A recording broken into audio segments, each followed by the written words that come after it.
दोस्तों, आयुष क्लासेज में आप सभी का स्वागत है। इस वीडियो में हम लोग देखने वाले हैं क्लास 12वीं का जो पेपर है सामान्य हिंदी प्री बोर्ड परीक्षा 2023-24 का। एसटी कोड का है, कोड कोई भी हो तो किस टाइप से आपके बोर्ड पेपर में क्वेश्चंस आपके मिलेंगे, तो उस पर आधारित आपका ये सेम पेपर है। और प्री बोर्ड में भी देखने के लिए मिलेंगे सेम ऐसे क्वेश्चंस, और बोर्ड पेपर में भी आपको सेम ऐसे क्वेश्चंस देखने के लिए भी मिलेंगे आपको। तो वीडियो को आप लोग शुरू से लेकर अंत तक जरूर देखा कीजिए बिना स्किप किए हुए, क्योंकि स्किप करके देखेंगे तो आपको मैं क्या क्या बोल रहा हूँ शब्द वो आप नहीं सुन पाएंगे। और वीडियो को स्टार्ट करने से पहले आपको बता दें, जिन लोग प्यारे साथियों पहली बार चैनल पर आए हैं तो आयुष क्लासेस से आप लोग जरूर जुड़ जाइए, क्योंकि अगर अगला पेपर आपको अपलोड होगा तो आप तक सबसे पहले नोटिफिकेशन नहीं पहुंचेगा। क्योंकि आपको पैसा नहीं लगता, बस वीडियो को आप लोग देखते देखते रहिए। रेड वाला बटन आपको क्या करना होता है, दबा देना होता है। तो दबा कर उसके बाद बेल आइकन प्रेस कर लिए, नेक्स्ट जैसे मैं वीडियो अपलोड करूंगा आप तक सबसे पहले नोटिफिकेशन पहुंचेगा। तो चलिए वीडियो को स्टार्ट करते हैं। तो पहला प्रश्न यहाँ से आप लोग देख सकते हैं, कह रहा हिंदी की प्रथम पत्रिका उदंड मार्तंड के संपादक थे। तो कौन इसके संपादक हैं, ध्यान से लिखिएगा। सी वाला ऑप्शन क्या हो जाएगा, करेक्ट हो जाएगा आपका। सी वाला ऑप्शन क्या होगा, करेक्ट हो जाएगा। ठीक है, नेक्स्ट क्वेश्चन हम लोग देखते हैं। कह रहा भारतेंदु हरिश्चंद्र द्वारा संपादित पत्रिका है। तो ध्यान से देखिएगा, भारतेंदु हरिश्चंद्र द्वारा संपादित पत्रिका। तो आप लोग संपादक और संपादित पत्रिका पत्रिका से संबंधित आपके बोर्ड पेपर में एक क्वेश्चन से जरूर पूछे जाएंगे। और ये दो प्रश्न आपके यहाँ आपके स्क्रीन के सामने हैं। इन्हीं दोनों में से कोई आपके एक पत्रिका से संबंधित प्रश्न आपके आने वाले हैं बोर्ड पेपर में भी। ठीक है, तो आप लोग क्या करेंगे, याद कर लेंगे, कापी कलम उठाइए, नोट भी कर लीजिए नहीं पता है तो देखिएगा भारतेंदु हरिश्चंद्र द्वारा रचित जो पत्रिका है वो कौन सी है। तो ध्यान से देखिएगा, आपका कवि वचन सुधा, कवि वचन सुधा, कवि वचन सुधा जो है भारतेंदु हरिश्चंद्र की आपकी पत्रिका है। ठीक है, नेक्स्ट क्वेश्चन हम लोग देखते हैं, महावीर प्रसाद द्विवेदी द्वारा संपादित पत्रिका कौन सी है। महावीर प्रसाद द्विवेदी द्वारा संपादित पत्रिका कौन सी है। तो ध्यान से देखिएगा, तीसरा का आपका राइट आंसर हो जाएगा डी सरस्वती। कौन सा हो जाएगा, डी वाला ऑप्शन क्या हो जाएगा, सही हो जाएगा सरस्वती।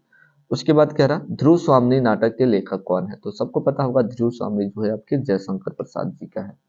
ठीक है, नेक्स्ट क्वेश्चन देखते हैं, कलम का सिपाही, कलम का सिपाही जीवनी विधा की रचना के लेखक है। तो कलम का जो सिपाही है बहुत इंपॉर्टेंट है, पेपर में कई साल बार पूछा हुआ है। तो अमृत राय जी की है। किसकी है, अमृत राय की है। नेक्स्ट क्वेश्चन देख रहे हैं, करा आल्य खंड का दूसरा नाम क्या है। तो ध्यान से देखिएगा, आल्य खंड जो है, आल्य खंड का जो दूसरा नाम हमारा है परमल रासो है। कौन है, परमल रासो है। ठीक है, उसके बाद कह रहा, ध्यान से देखिएगा, अष्टछाप के कवि नहीं है। तो यहाँ से भी आपके बोर्ड पेपर में अष्टछाप से कवि से पूछता है। या तो पूछ देगा अष्टछाप के निम्न में से कवि कौन है, या तो ऐसे पूछ देगा अष्टछाप के कवि कौन से नहीं है। तो ध्यान से देखिएगा, परमानंद दास ये तो अष्टछाप के कवि थे ही, आपके गोविंद स्वामी ये भी अष्टछाप के कवि थे, नंददास जी भी आपके अष्टछाप के कवि थे। जो ईश्वर दास जी हैं, ध्यान से देखिएगा, ये अष्टछाप के कवि नहीं है। तो ऑप्शन नंबर 6 वाला क्या हो जाएगा, करेक्ट हो जाएगा। नेक्स्ट क्वेश्चन देखते हैं। नेक्स्ट क्वेश्चन आपका है, हिंदी का प्रथम महाकाव्य माना जाता है। तो ध्यान से देखिएगा, बहुत इंपॉर्टेंट है। आपको 3 महाकाव्य मैं बताने वाला हूँ, तीनों महाकाव्य में से आप एक महाकाव्य से संबंधित पेपर में आपके क्वेश्चन आएगा। तो तीनों अगर नहीं पता होगा तो आप लोग लिख लीजिएगा। कह रहा पहला पहला यहाँ पर ये कह रहा हिंदी का प्रथम महाकाव्य माना जाता है तो पृथ्वीराज रासो को, पृथ्वीराज रासो को ध्यान से देखिएगा हिंदी का पहला महाकाव्य माना जाता है। दूसरा महाकाव्य आपका पूछे देगा साकेत, दूसरा आपका महाकाव्य पूछता है साकेत। तो साकेत किसका महाकाव्य है, मैथिली शरण गुप्त जी का है, मैथिली शरण गुप्त जी का है, मैथिली शरण गुप्त जी का आपका क्या है, महाकाव्य है। तीसरा आपका महाकाव्य पूछा जाता है कामायनी, कामायनी। तो कामायनी जो है ध्यान से देखिएगा, जो महाकाव्य है जयशंकर प्रसाद जी का है, जयशंकर प्रसाद जी का आपका क्या है, कामायनी है। तो इन तीनों में से क्या होता है, कोई एक आपका महाकाव्य क्या होता है, पूछ देता है। चलिए नेक्स्ट क्वेश्चन हम लोग देखते हैं। कह रहा है निम्नलिखित में से हरिऔध की रचना नहीं है। तो ध्यान से देखिएगा, जो अनग है, अनग, अनग, अनग जो है हरिऔध जी की रचना नहीं है, बाकी सभी हरिऔध जी की रचना है। ठीक है, उसके बाद कह रहा लहर, आंसू, झरना, ध्यान से देखिएगा ये सब किसकी रचना है। तो ये सभी जो रचना आपकी है जयशंकर प्रसाद जी का है। ठीक है, चलिए नेक्स्ट क्वेश्चन हम लोग देखते हैं। गद्यांश पर आधारित आपके प्रश्न है। कह रहा है रविंद्रनाथ, अब रविंद्रनाथ मिल गया तो रविंद्रनाथ टैगोर जी का है, ठीक है ना, भक्ति। तो यहाँ से आप लोग पढ़ लीजिए। और यहाँ से आपको कह रहा है उपयुक्त गद्यांश के पाठ और लेखक का नाम, तो आप लोग लेखक इसमें जो है रविंद्रनाथ जी है, पाठ भी आपको पता होगा। उसके बाद रेखांकित अंश की व्याख्या करना है। रविंद्रनाथ ने किसे महामानव समुद्र कहा है, तो इसमें आपका है, आप पढ़ेंगे तो इसको मिल जाएगा। उसके बाद भारतवर्ष के निर्माण में किन किन किन किन का सहयोग रहा है, तो इसमें आपको स्पष्ट रूप से हर एक चीज लिखा गया है, तो इसका आंसर इसी में से आपको मिल जाएगा। नेक्स्ट क्वेश्चन से हम लोग देखते हैं। उसके बाद 5 नंबर इसका प्रश्न, आर्य शकहुड़ कहाँ आए, तो देखिए आर्य शकहुड़ जो सभी लोग भारत देश में आए थे, ठीक है ना। उसके बाद कह रहा है ये चौथा नंबर प्रश्न आपके पद्यांश पर आधारित है। तो कह रहा है निज जन्म जन्म से सुने जीव यह मेरा, धिक्कार है उसे यह महास्वार्थ, ठीक है ना। तो निम्न में से किसका है, तो कह रहा है उपयुक्त पद्यांशों के शीर्षक और कवि का नाम लिखना है, रेखांक अंश की व्याख्या करना है, कैकई को धिक्कारती हुई क्या कहती है। तो कैकई का अनुपात जो आपका चैप्टर है ध्यान से देखिएगा उसी में का है, ठीक है। कैकेयी के प्रायश्चित के उपरांत श्री राम ने उनसे क्या कहते हैं, तो मैत्री शरण गुप्त जी का है, साथ देख लीजिएगा किसका है। ओके। उसके बाद प्रभु प्रभु राम के साथ कैकेयी के अपराध का पर अपमार्जनक करती हुई सभा क्या चिल्ला उठी, तो इसी में आप लोग पढ़े होंगे, स्पष्ट रूप से आप लोग देख सकते हैं, और बोर्ड पेपर की दृष्टि से भी आपका ये सारे इंपॉर्टेंट है। नेक्स्ट क्वेश्चन आपका 5 नंबर कह रहा, निम्न निम्न में से किसी एक लेखक का साहित्यिक परिचय देते हुए उनकी प्रमुख रचनाओं का उल्लेख करना। अधिकतम सीमा आपकी 80 शब्द होना चाहिए। प्रोफेसर जी सुंदर रेड्डी, हरिशंकर प्रसाई आपके हैं, कन्हैया लाल मिश्र, प्रभाकर हैं, तीनों में से किसी एक का लिखना है।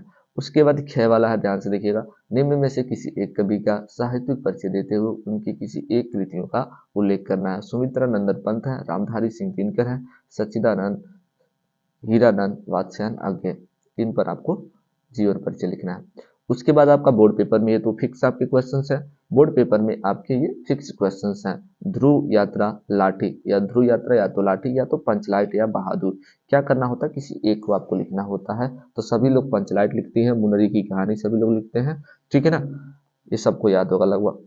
उसके बाद कह रहा है स्वपठित खंड काव्य के आधार पर किसी एक खंड काव्य के उत्तर देना है। तो आप अगर गोरखपुर जिले से हैं तो गोरखपुर जिले वाले बच्चों को आपको त्यागपति लिखना होता है। क्या लिखना होता है आपको, त्यागपति लिखना है। कह रहा है यहाँ पर त्यागपति खंड काव्य की कथा वस्तु संक्षेप में लिखिए, अथवा आपको त्यागपति खंड काव्य के नायक का चरित्र चित्रण आपको करना है, ठीक है। नेक्स्ट क्वेश्चन हम लोग देखते हैं।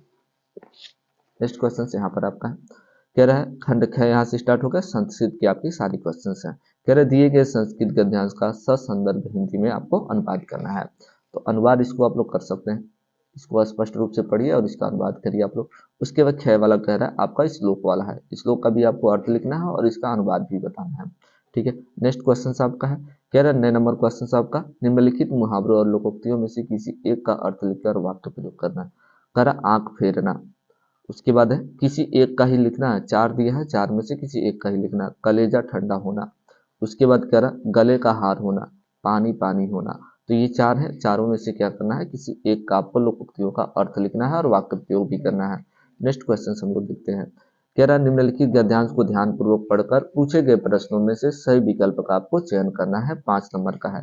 तो ये आपको क्या करना है, ये टोटल आपको प्रश्न आपको पढ़ना पड़ेगा, पैसेज ये आपका है, और यहाँ पर ना होगा तो आप लोग स्क्रीनशॉट लेकर रख लीजिएगा और ये प्रश्न नोट करके वहां से आप लोग देखा करिएगा। प्रश्न आपका कह रहा नदियों लहरों और खेतों के चित्र आपको इसमें किस प्रकार से दर्शाया गया वो बताना है। उसके बाद कह रहा नदियों समुद्रों और हीरे पड़ने के दृश्य, चांदी की चमक और पन्नों की हरियाली, फसलों और पेड़ों के मिले जुले दृश्य, ये आपको बताना है। उसके बाद नेक्स्ट क्वेश्चन आपका है, कह रहा लेखक की दृष्टि में यहाँ पर प्रश्न है, चारों में से आपको उत्तर देना है, ठीक है। लेखक के दृष्टि में बंगाल की सस्य श्यामला धरती का सौंदर्य कैसा नहीं है, तो इसमें पढ़ेंगे तो आप जब इसको पढ़ेंगे तभी आपको पता चल पाएगा। उसके बाद कह रहा है निम्नलिखित में से कौन सा युग्म गद्यांश के आधार पर सही है। उसके बाद घ वाला क्वेश्चन है, बंगाल की भूमि के विषय में कथन और कारण की साहित्यता आपको परिचय देना है, ठीक है। उसके बाद आपका है यह धरती युगों से महान लेखकों कवियों और कलाकारों को प्रेरित करती रही है, कारण ये है धरती युगों में प्रकृति छटाओं से भरपूर है। ये नेक्स्ट क्वेश्चन आपका है, यहाँ पर आपके कथन दिए गए हैं कौन सा सही है। तो जब पैसेज आप लोग पढ़ेंगे तो पैसेज से ही स्पष्ट होगा टोटल। उसके बाद आगे वाला यहाँ पर देख सकते हैं। चल नेक्स्ट क्वेश्चन आपका है, कह रहा है सूत और सूत, तो दोनों का अर्थ क्या होता है, तो ध्यान से देखिएगा। एक सूत का मतलब होता है पुत्र और एक का मतलब होता है सारथी। ठीक है, उसके बाद कह रहा है जलद और जलधि। जिसमें द शब्द होता है उसका मतलब आपका बादल होता है, इसमें धी लगा होता है उसका मतलब आपका समुद्र होता है। ठीक है, तो बादल और समुद्र किसकी बात हो रही है, बादल और समुद्र की बारे में बात हो रही है। ठीक है, उसके बाद कह रहा है निम्नलिखित शब्दों में से किसी एक शब्द के दो अर्थ लिखिए। अच, अच का मतलब होता है चक्षु, अच नयन लोचन, नेत्र की बात हो रही है, तो किसी एक का ही लिखना था। कर, कर का लिखिए या खर का लिखिए। ठीक है, तो निम्नलिखित वाक्यांशों के लिए एक शब्द का चयन करना है आपको, और यही आपके बोर्ड पेपर में भी अधिकांश आपके पूछे हुए क्वेश्चन से सारे हैं। कह रहा कम जानने वाला, तो कम जानने वाला को हम लोग क्या कहते हैं, अल्पज्ञ कहते हैं। क्या कहते हैं, अल्पज्ञ कहते हैं। उसके बाद कह रहा जो जीता जीता न जा सके, जो जीता न जा सके उसे हम लोग क्या कहते हैं, जो जीता न जा सके उसे हम लोग क्या कहते हैं, अज्ञेय कहते हैं। ठीक है, उसके बाद कह रहा है घेर वाला क्वेश्चन, निम्नलिखित में से किन्हीं दो वाक्यों को शुद्ध करके आपको लिखना है। मुझसे यह काम संभव नहीं हो सकता। ठीक है, बाजार से आईना लाओ, एक फूल की माला दे दीजिए, इस सरोवर में अनेकों कमल खिले हैं। तो आपको चारों में से किसी दो को आपको शुद्ध करके आपको लिखना है। उसके बाद करुण रस अथवा हास्य रस का आपका परिभाषा लिखना है उदाहरण सहित। उसके बाद कह रहा है उत्प्रेक्षा अलंकार अथवा संदेह अलंकार का परिभाषा आपको लिखना है उदाहरण सहित। उसके बाद सोठा छंद अथवा कुंडलियां छंद का परिभाषा लिखना है उदाहरण सहित। उसके बाद यहाँ पर है नगर में अतिक्रमण की समस्या के निवारण हेतु महापौर को पत्र लिखिए। महापौर का मतलब होता है मेयर, आपका जो मेयर होता है उसको आपको पत्र लिखना है। उसके बाद ये नहीं आ रहा तो इसको आप लोग लिख सकते हैं अपने विद्यालय में कंप्यूटर खराब होने की समस्या के निराकरण हेतु प्रधानाचार्य को आपको एक पत्र लिखना है। ये 6 नंबर का आपका पत्र छूट चुका है। ठीक है, उसके बाद ध्यान से देखिएगा, आपको 9 नंबर का आपको निबंध लिखने के लिए आएगा। तो आतंकवाद एक समस्या समाधान, जीवन में खेलकूद की आवश्यकता, नई शिक्षा नीति, इंटरनेट की शैक्षिक उपयोगिता, संक्रामक रोग का कारण कोरोना वायरस। ठीक है ना, तो ये आपका है टोटल क्वेश्चन। चलिए मिलते हैं हम लोग पुनः नेक्स्ट वीडियो में।